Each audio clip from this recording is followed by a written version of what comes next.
Inireklamo ng lola ng isang grade 1 student ang isang guro ng Tala Elementary School sa Caloocan. Pinabayaan daw kasi ng guro ang kanyang apo ng ilang oras sa loob ng banyo matapos madumi habang nasa klase. May news to go si JP Soriano, exclusive.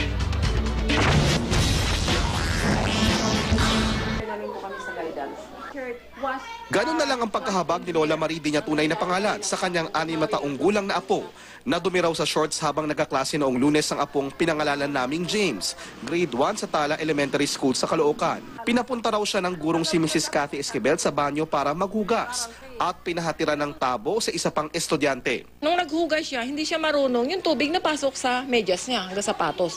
Nanginig ang bata sa ginaw. Pero di na raw nabalikan ng guro si James hanggang mag-uwian ang mga estudyante dakong alas 5 ng hapon. Itinanggi ni Teacher Cathy na pinabayaan niya ang bata.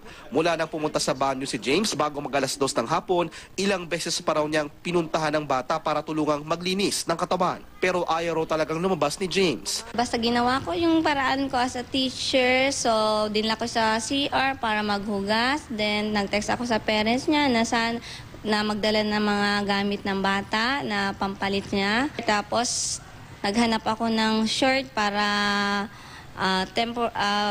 pampalit niya habang wala pa yung kanyang parent. Dahil sa insidente, di na raw nakapapasok simula kahapon si James. Binubuli na siya, ang baho. Handa raw magreklamo sa DepEd si Lola Marie para ilaban ang karapatan ng bata. Gusto rin daw niyang magkaharap-harap sila ng guro at principal para magkaliwanagan.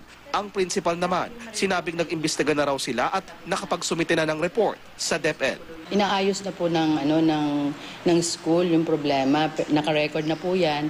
May proseso po yung sinusunod ang DepEd. So ngayon, nasa proseso na inaalam na po namin yung lahat ng mga pangyayari. JP Soriano, GMA News.